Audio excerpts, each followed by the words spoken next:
to the HiFi critics. Do you cash grab? Because I know some people on this stage do. The term cash grab is thrown around loosely by some members of this illustrious panel.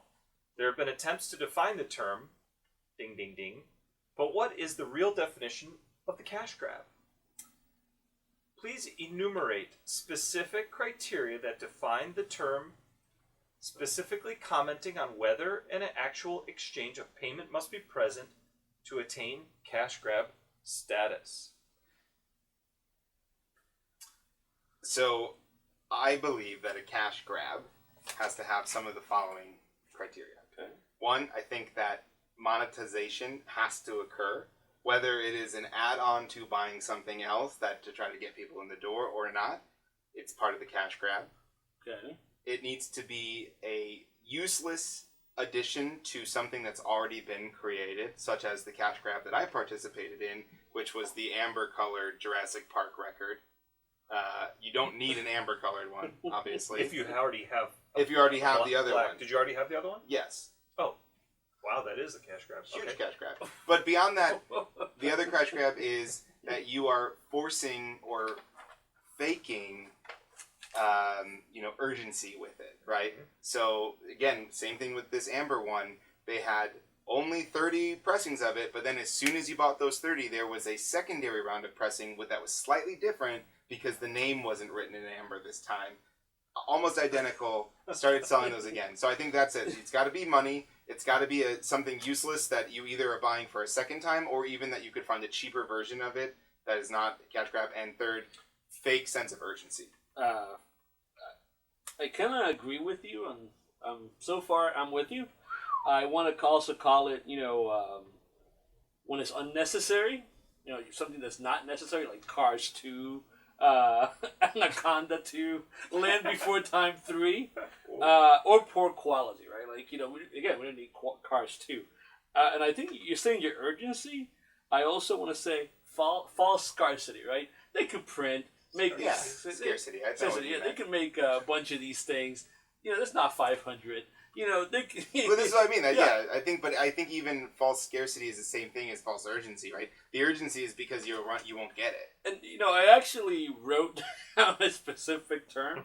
A scheme by a company to make poorly made products just for the purpose of making money. Number 2, referring to an expensive but poorly made product. And I think that's where I am. I mean, not to go into a tangent of cash grab, because there's more to it. It's a big onion. If I may, can I ask a question about the cash grabs? Yeah. Would you say that the subsequent Fast and Furious franchise movies were cash grabs? I think after 3 was probably a cash grab. Okay, so even though some people would argue that the most recent ones, the Fate of the Furious, Fast and Furious 7, were some of the best ones that were there. I haven't seen them. Yeah, I mean, but that doesn't make them best, right? Like, the first one. That's actually... The Fast and the Furious is a perfect franchise to talk about cash grab. With cash grabbing. Do you remember the plot of the first one? They were stealing VCRs in Miami somewhere, right? Was that really what's going on? They were just stealing something for a gang to sell it somewhere. I haven't seen 8. I'm not 8, right? The yeah, 8. Yeah. This is submarine. This is submarine breaking through the ice and shooting at these people with a torpedo. Something happened there. Jumping the shark. That's different there. And that's where we're at right now. Plot twist. They're grabbing. And, there's there's a graph out there somewhere where it shows when The Rock joined the franchise, and it went from making $400 million to making $1.5 billion, especially in China, right? They're so in tune with that cash grab that they're making a spin-off called Hobbs and whatever the other guy's character is. Not Vin Diesel, the guy from the Driver. Jason Statham. Yeah, they're making a spin-off, those two guys. Here's the 2 things, though. 1, definite cash grab, because why? 2, for sure going to go see that movie. I love Jason Statham movies. This guy right here. Is Vin Diesel dead? No, he's around. But it's the other guy. I don't know. I never saw any of them. Okay. Paul Walker. Yeah, whatever. Exactly. And that hits another level of the cash grab, the emotional cash grab. Okay. Right? I'm glad you brought that up. I'm glad you brought that up. because this ties directly into to bring it back into the vinyl world. Something that let me give you my list, Please. because emotional is part of that. Actually, I'll start with that one. Attempt to use emotion, not logic, to sell a product. You remember you brought this up, Mr. Paul Ryan over there. Yeah. Right? And the best example of this is blood-splattered vinyl. Right? They're using emotion to try to sell you to buy this. That seems so weird and depressing.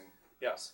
It's a horror movie. Previously issued, produced, but some minor modifications. Vinyl Me Please, Biggie Smalls one. That's a cash grab. Let's just be honest about it. We don't have to argue about it. We've overruled you on that one. Okay. Overproduced quantity. And what really ground my gears on Record Store Day is when I looked at what really ground my gears on Record Store Day is when I looked at the list and it said that there were 5,000 of these being produced on a bus on what street was that? Milwaukee Avenue. Milwaukee Avenue. We were going past a park, I think. And I was pulling out my records. I was really happy. I bought all these cool records and stuff at a place that's on Milwaukee Avenue. And I looked at this one. I was like, wait a second. It says limited to 13,000 worldwide. That was the moment that I lost all respect for Record Store Day. You heard it here first. That moment. Wow. You were there. Oh, I was there, yeah. And that shocked you, too. 13,000. That's going to be around for like 50 years. And the crazy thing about this... Yeah, it's not even the whole record. Yeah, exactly. It's half the record. Okay, so overproduced quantity. Okay. Especially when it was sold as 5,000 Record Store Day. This is on you. Limited edition quantity with unnaturally high price. Jack White from 2017, whatever that. They had a special release, like 300 of them were released, and they were sold for a ridiculous price. Special shape, Toto Africa. Yeah. We got suckered into that one. I did not own it. Oh, you bought the... He bought the pork. No, I did not buy the pork. I have one that looks like the state of Alabama for it. There you go. Oh, wow. That's it. I mean, that's right up there. Yeah. Previously unreleased tracks, Led Zeppelin. We're looking at you out there. Or probably some of Prince's down No, the no, road. no. That's coming, but That's coming, yeah.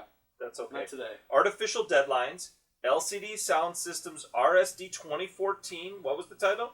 Last Concert Ever. Yeah, Shut Up and Play the Hits, yeah.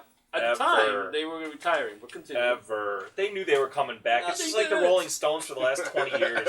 I don't Get know. out of here. Get It's out of just here. harder They're to get cash back grab. because there's like 80 of them. Oh, gee. Vinyl more as artwork then for the music, and this is a twofer, a double down, Toto Africa, because we already talked about that one, so that hit it on twice. So wait, I have that's it. No, I have one more. Rule of 5: divide the vinyl size. This is good. Divide the vinyl size by 5, and you'd better have more than that number of different songs on the record, or else it's a cash grab. So if you have a 12-inch record, divide by 5. That's 2 point whatever. Yeah. It's more than 2. So if you only have 2 songs on a 12-inch record, cash grab. Wow. Think about that one. No, 10-inch. yeah. 10-inch. If you got 2 songs on a 10-inch record, cash grab. The rule of 5. Think about Yeah, that. no. So there's no, okay, it's right on 2. Yeah, basically 2. If there's 2 or less on a... So on a 7 vinyl. What if there's 1 on a 7-inch? Then that should be okay. That's then. What if it's the same song on both sides? That's the cash grab, Boom, right? I think cash that's grab. the cash grab. That's right. I'm The rule of anti- 5. Yeah. Use it, people. I think I've bought one We're going to be 10-inch. tweeting about this. After I got suckered, yeah. Exactly. Look back at the last Record Store Day. No, I've only bought one 10-inch record in the last, 3 years. But there was a U2 release where it was basically the same. Yeah, it's the same song mixed. Exactly. Yeah, no, That's cash grab. Yeah, that's a cash grab. And there was one that I saw this cash grab, and I think it was 5 songs. So your rule of 5 would have gotten it in, but it was like a mix of done by the I can't even name a famous DJ. Done by Pauly D. Pauly D. Skrillex, what's the guy? Is that Skrillex? Skrillex. Man, you're... What's the kid that killed himself? Ceviche, whatever. He's still jet lagged. Yeah, your abuse of the vowels. I don't know their names. I don't He's listen to EDM. He's now a flat Earth guy. I don't Yeah. listen to EDM. Star City. I don't listen to EDM. All right, so do we have some consensus here? Yeah. I think we're This all is a on the good same list. page. We'll have to enumerate this Yeah, on we the may have screen. to publish it. Okay, so closing question. Channeling your best Bernie Sanders, what federal government program would you propose as president I mean, he'll never be president. Let's be honest. Never But know. if he were president, right? So Could happen. you want to put on the dream glasses Yeah, to let me just look grab into this the really future in this quickly. fantasy world. See if I can come up with some things I didn't have an actual idea. Channeling your best Bernie Sanders, what federal government program would you propose as president that indirectly would reduce a cash grab that you have fallen for? Okay, so you got to understand what's the cash grab you've fallen for, and then what could be a government program to help you stop yourself from that in the future. So for me, it would be the really protocol, and that would be dealing with the issues that would occur when someone is making something that is completely unnecessary, like 6, 7, 8 of the Fast and Furious franchise, like Sharknado 3, like any sort of thing, like the Amber, the Jurassic Park, to make that even worse. I haven't even ever listened to it. I only listen to the You listen to the black version. I listen to the black version of it. So it's the really protocol. So as soon as a corporation is going to make something, as soon as a movie, industry is going to film something, you got those suits coming in, and they're going to ask you, really? That's the rule. I wanna. I like it. Yeah, I like it. It's a good one. Have you opened? We only have to make this a change.org petition. Yeah. Have you opened the Amber record? Because I may have the same record, but only black it's version. in plastic. No, it's not the one I'm thinking it is. I want to bring. Bernie Sanders loves his Denmark. He loves his big government. I want to bring back a throwback to 2010 when we were all supposed to get free health care. What were the Republicans afraid of? Death panels, right? I want a panel that kills these projects. 5 people, the project gets presented, the person, Eddie Vedder shows up, oh, I got my cash grab Cubs, best team ever here. Here's my, let's play 3, Ernie Banks. It goes all the way. And Bernie Sanders goes, you out of here, you. And it gets killed. And it goes away, the way of peace and Obamacare. That's what I'm talking about. Peace and Obamacare. Things are out of here. Things that get removed by these panels. They go the same way. Was that one of your one-liners that you practiced last night? I don't practice anything.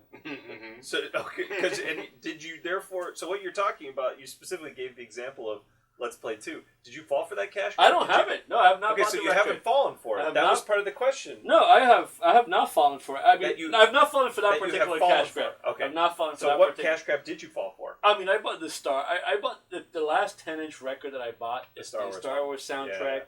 That's one. And He just said he has a record in the shape of Alabama. that's clearly. one. And I went. Alabama. It's a band from Alabama, so it should be. Oh. It's not even Alabama. No, Yeah, it's that a would band, be worth it. it's Leonard a band, Skinner? Yeah. It's a band called St. Paul and the Broken Bones or something, and it's like 2 songs. One's live, never released. 2 And they're- songs and on it's- an Alabama. That is the It's ultimate like a 7-inch cash grab. record. No, but the ultimate cash grab I fell for that somebody should have killed. I bought a Tegan and Sarah live record. Same thing. Oh, it's limited. It's live. First time on vinyl. Somebody should have killed that project. I think I've listened to it A-side, and I just like this. Yeah. Try to Yeah, sell it on Discogs. No, just gonna keep it. Give it to some kids or something. Some hungry kid on the Yeah. street. Dead like peace and healthcare. That's gonna be probably my favorite line from this show. Yeah. All right. So mine is let's see. The program I would create is called ASMA, A-S-M-A, the All Seats Matter Act. And what I want is ticket prices that cannot discriminate based upon the location of the seat in the baseball stadium. Because all these teams are moving to that now, where it's $400 or $1,000 to sit along the front, and then it's $20 to sit in the back. That part I'm okay with, but it's when they start changing it based on who the team is playing. It's the platinum games, it's the gold games. Pretty soon it's going to be It's like search pricing. market-based pricing Yeah. is the friendly way to say it. The And phrase I want that the All pays. Seats Matter Act to pass. So you basically say that if they're playing the Pirates or the Nationals, it should be $40 a ticket, not 40 for the Pirates, 85. For Exactly, because that's ridiculous.